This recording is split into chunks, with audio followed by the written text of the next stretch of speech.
What's up, everybody? Kevin Forbese here talking sports with y'all today, and what a wild couple weeks it's been in the NBA. The Raptors take home their first ever NBA championship. Anthony Davis goes west to the Lakers, and Zion, well, of course, he went number one overall.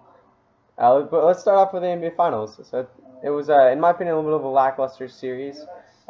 Disappointing because I think it could have been one for the ages, but with all the injuries for Golden State, it really put a dampener on the entire series. Of course, Durant tears his Achilles beginning of Game 5.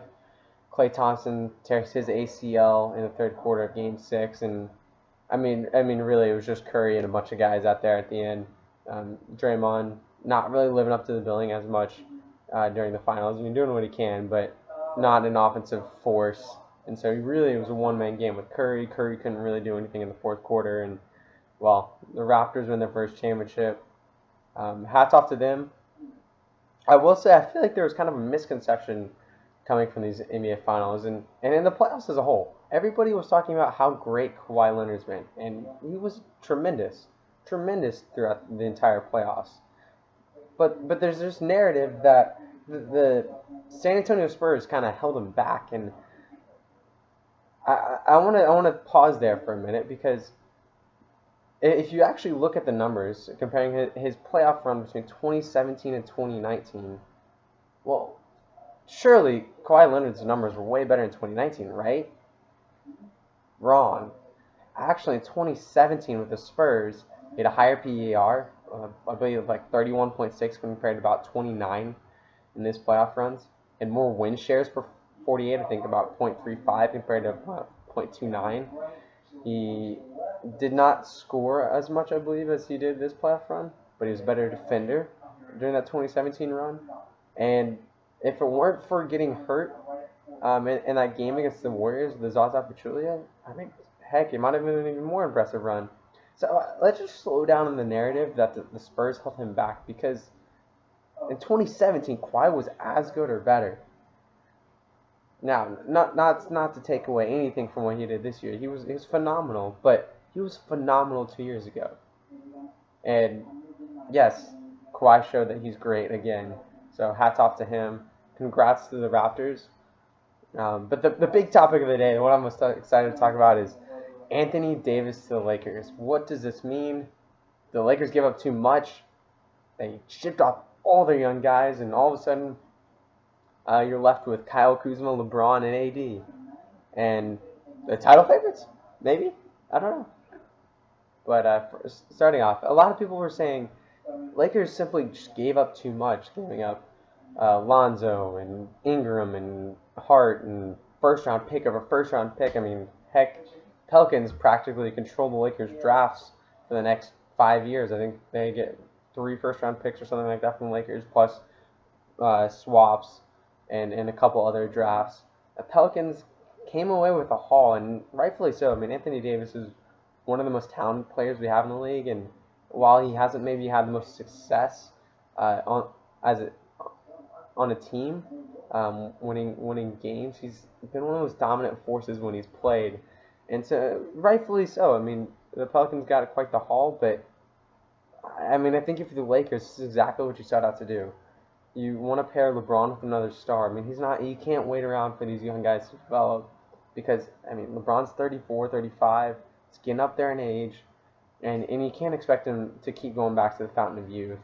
You know, eventually Father Time's going to take its hold, and you want to be able to maximize LeBron's prime when you have it, and that's exactly what they did by getting Anthony Davis. They want to say, hey, we want to win now.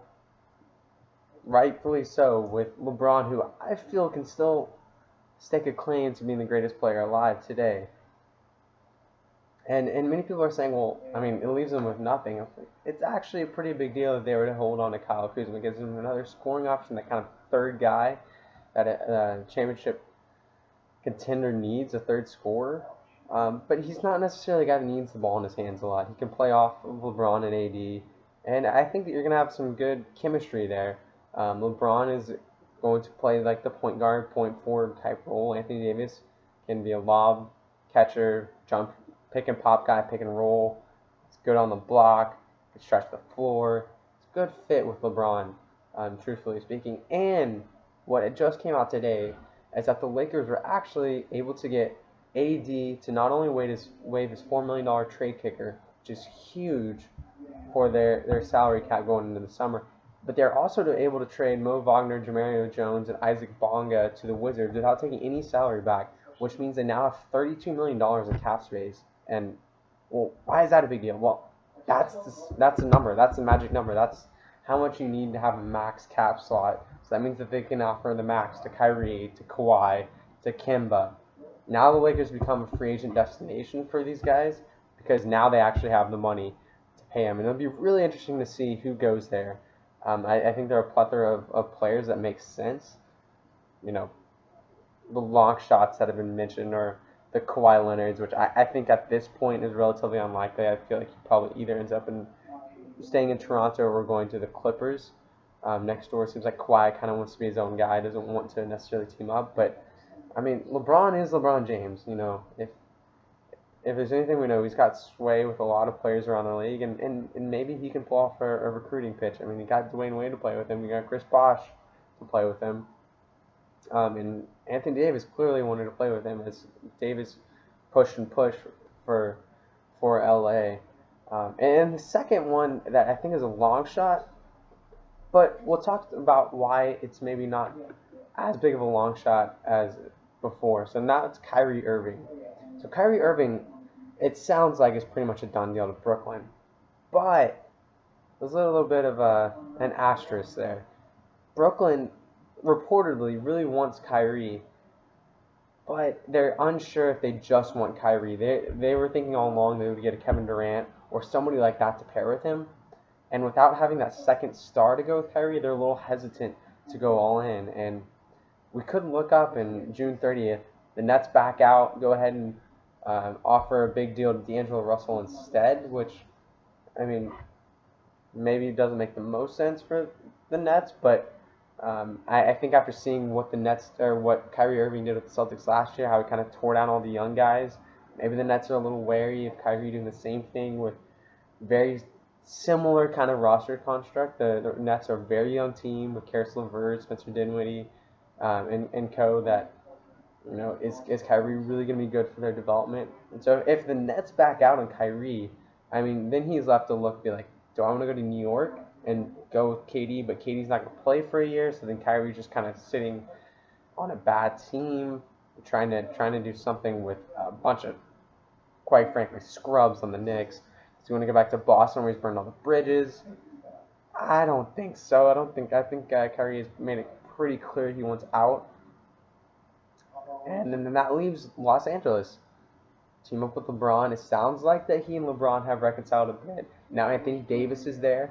Rumors had reported that Kyrie and Anthony Davis have been looking to play together.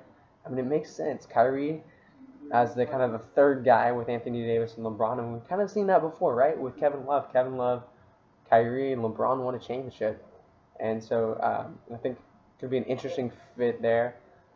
Especially because what Kyrie's really good at is he can, he's a good shooter and can help space the floor. I mean, realistically, whoever the Cavaliers get needs, or I'm sorry, the Lakers get needs to be able to space the floor around AD and LeBron, because both those guys really need to be able to get into the lane. That's more of their games. I mean, LeBron's developed an outside shot recently. Davis can shoot the three, but primarily Davis and LeBron are guys that make their hay in the paint, scoring close to the rim. And so Kyrie helps space the floor, and also to kind of be that point guard and take some of the ball handling duties off of LeBron when needed, I think would be really important. And it would be, either way, it's going to be really difficult for the Lakers to construct a full roster, because right now they have 3 guys under contract that were traded away, made the trade to the Wizards today. And they're going to have to find a lot of vet minimum guys. If they go for a max player, they're going to have to get a lot of guys to sign on for cheap. They're not going to be able to go get anybody other than, I think they'll have the room mid-level exception or something like that, because they're operating under the cap. So I think that's only like $5-6 million. So they're not going to have a ton of money to offer guys. And so what I do see potentially being an issue for this team is defense. Kyle Kuzma is not known for his defense. LeBron hasn't played defense in a while. Anthony Davis is a good defender, but how many holes can he fill by himself? If they get Kyrie, Kyrie's kind of reluctant to play defense. So I think the Lakers going to have the potential to score a lot of points, but it's a matter of getting the team to buy in defensively and getting a bench. I mean, right now it sounds like they're going to have a good at least 3 to 4 players. But I mean, we've seen the NBA. The Raptors had a pretty deep team going into the finals. The Lakers need something similar to at least make it through the season. When LeBron's been hurt recently, doesn't necessarily like playing all 82 games in a season. Anthony Davis gets hurt a lot. If they have Kyrie, Kyrie's been out a lot, so you can't really count on those guys to be healthy for all 82 games and to carry you every single game of the season. You have to be prepared for them to have to miss, 5, 10 games a year through rest or injury or the like. To keep those guys healthy, because as we saw with Kawhi Leonard, he missed 20 some odd games during the regular season, and he was a lot fresher for the playoffs. He was able to put on a spectacular performance throughout the playoffs and leading the Raptors to a championship. And so that's something the Lakers have to find, is they have to be able to find those guys that are going to sign on cheap. Sounds like they might go back to, well, J.R. Smith. Who knows how that relationship with LeBron is going to work again. But, I mean, he could be a good three-point shooter off the bench. Maybe Melo. But, again, who's going to play defense for that team? I mean, and they're going to be putting a lot of spare parts together. Maybe Rondo comes back on the minimum. Maybe Lance Stevenson. I mean, you're grabbing a lot of personalities there, and it's going to be tough to reconcile them all. But that being said, I mean, you got to like the construction of the Lakers. They've got their 2 stars now, and that's really what you need to win in the NBA. 2 stars, and just build a team around them, see what they can do. And I would actually advise, if the Lakers don't get a Kawhi Leonard or a Kyrie Irving, to instead of just spending money on a D'Angelo Russell, just to spend all their money on one player, divvy it up amongst 3-4 players at $32 million. You can get several key role players. You don't need another star. You already have 2 really good players and a good third scorer in Kyle Kuzma. That if they strike out on Kawhi and Kyrie, your best bet might be to just get good role players that play defense, can shoot the 3, a la Danny Green. Maybe you make a deal to try and get a PJ Tucker. Because it was reported that the Rockets were looking to have somebody absorb him in the cap space and potentially get a first-round pick, although the Lakers don't have any first-round picks to give in the coming years because they sent them all to the Pelicans. But there's something to be said for having LeBron and Anthony Davis, a bunch of really good role players. I mean, Kuzma can drop 20 in a given night, which is what you like to see from a third scorer. You don't necessarily have to be top heavy. I think that's really important for the Lakers to understand going into this free agency, is if you can get Kawhi, you have to get Kawhi. If you can get Kyrie, you probably have to get Kyrie. But don't just spend it all on a Jimmy Butler just to spend it on Jimmy Butler. I mean, does he fit with the current construct? Does having another guy who scores in the paint and isn't really much of a jump shooter around Anthony Davis and LeBron make sense? I don't think so.